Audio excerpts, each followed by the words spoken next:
Today's discussion will be presented in 3 sections since we were recording it for a radio broadcast on Federal News Radio 1500 AM. You're welcome to post questions and comments during the session, and we'll try to answer them online. First, I'd like to introduce our moderator, Tom Temin, host of Federal Drive on Federal News Radio 1500 AM and federalnewsradio.com. Welcome and thanks for joining us. My guest this segment is Mark Valentine. He's an account executive for strategic programs at Microsoft. Mark, good to have you on. Thanks, Tom. Happy to be here. Now, we're talking about DoD and personnel, and we should point out that you are recently retired from the Air Force. That's correct. As someone who flew and also managed other people. So let's talk about the key requirements that DoD organizations have when it comes to readiness, maintaining readiness on the personnel front here. Absolutely. Well, Tom, in theory, the whole idea of readiness and readiness reporting is pretty simple. You have X number of personnel that have Y number of requirements that require Z amount of resources to accomplish. So that's about where the simplicity ends, though. Once you really start applying this to especially large organizations, it becomes quite complex very, very quickly.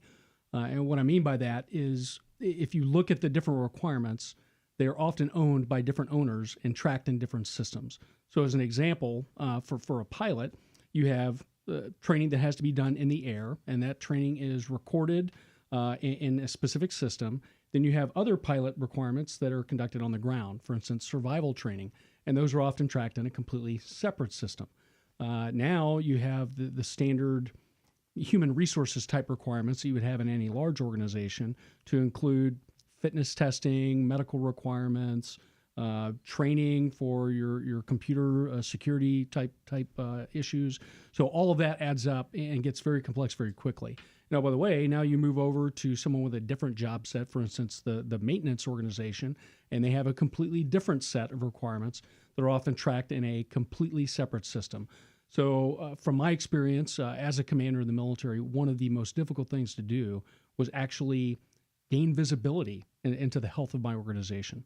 So you needed to know all this information to be able to say, these 6 people will do this particular mission on this date. Absolutely. If they're qualified to do it. Absolutely. So for instance, again, just focusing narrowly on pilots, because that's where most of my experience is, the individual pilot requirements is that pilot qualified to fly at night with night vision goggles on an air-to-ground sortie and drop simulated ordnance on a specific range. All of those things were different requirements, and we had to know generally a week to 2 weeks beforehand when we were scheduling that an individual had all of those requirements met before we could put them on the schedule. Or if they didn't, or maybe they were coming due on a certain requirement, there's a temporal aspect in this as well, then we had to make sure we scheduled the appropriate instructor resources to be with them on that sortie. So there's different organizations that own different elements that you described in terms of data. Absolutely. And so how did you pull it all together? How do they typically do it now? Well, I'm not sure you really want to know the answer to that question.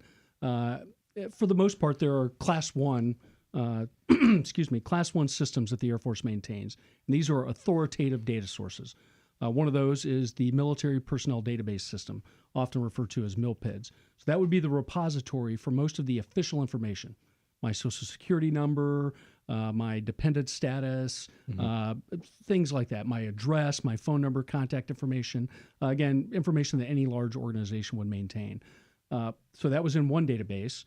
And if I wanted that information on my personnel, I would have to task an individual and apply human cognition to that problem, and they would go out, run a report, and bring me back a static report. So again, that's just one system. Now, for instance, on the aircraft maintenance side, if we want to know the health of the maintenance fleet, we would task another group of people to go attack another database and interrogate it and give a query and get that report back. And again, now we have 2 static reports. So in essence, I was a human fusion engine that had to look at all these disparate data sources and try to gain insight out of that. And what about the logistics information of the equipment involved itself? Again, another layer of complexity on top of what we've already discussed. And I guess the ultimate point that I would like to make is trying to be that human fusion engine. It was very difficult to get all that information together in I'll call it an efficient format. So what we would often do is have a senior commanders meeting once a week. And I was very frustrated at the amount of time and energy it took to put that briefing together. And I'm not exaggerating when I say it would take hundreds of person hours to gather all the disparate information sources and cut and paste from local PowerPoint, local Excel files, all these disparate data sources, cut and paste these things and build PowerPoint slides for me to consume on a weekly basis. And then the worst part about it was now it was just a static snapshot of what happened last week when these slides were put together. So my ability to interrogate that information to get more insight out of it was very limited. So what did the Defense Ready application seek to do here? Defense Ready solves the problem in several ways. The first and foremost is it attacks that problem of data aggregation. So now instead of applying human cognition to go out and find the data, to gather the data, aggregate the data, and present the data, Defense Ready essentially automates that entire process. So what it does is it now captures the information directly from the Class 1 or authoritative data sources, and also grabs information from locally maintained information, spreadsheets, et cetera, where a lot of individuals track their data, and fuses it together into a single picture. And now it eliminates the visibility problem and presents the information in a way that a commander or a senior leader can digest the information and turn that information into insight so they can make a decision. Because there's not a lot of money, dollars available to any of the armed services these days for developing enterprise applications. So how does this fit into that milieu when budgets are constrained right now? Believe it or not, most military units already own the backbone that Defense Ready is built on. So that's built on Microsoft Dynamics CRM platform, and the majority of military units already own the licenses for that software. So that we're merely talking about configuring it in a way that commanders can make use of the information and gain that insight that they need. So having the back end hooks is one part of the problem. The front end, which is, I guess, you could liken it to generating reports. Correct. Or is it maybe a dashboard? Tell us how it works in terms of practical use for mission you said and planning. The key phrase, and that is dashboard. So again, the Microsoft Dynamics CRM backbone, if you were to open up Defense Ready and look at this dashboard, you might not even know that you were looking at Dynamics CRM. It is configured in such a way, there's an intuitive user interface. So when you open it up, there are tiles. And the tiles are very intuitively labeled.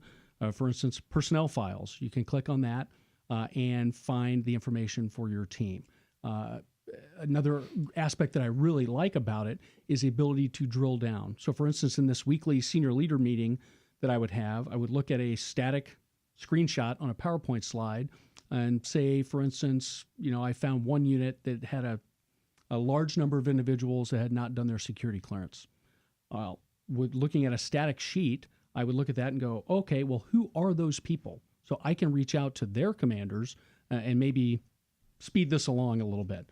Well, that process would now take multiple days because no one in that meeting knew exactly who it was. So that would become a request for information that would end up being fed to another human being who would have to look up the information and then now report back up the chain.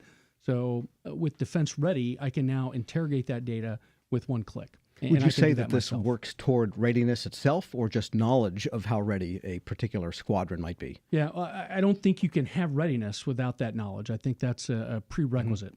So without the information, I think any commander, you cannot allocate your resources efficiently to accomplish your readiness goals until you know where the problems are. Otherwise, you're hunting around in the dark. So I think that is a prerequisite. But another thing that Defense Ready does that I think any military commander would like is the ability to forecast in the future and see where your problems might be. You know roughly who's coming into the unit, who is leaving the organization, and when. So how is that going to affect your readiness?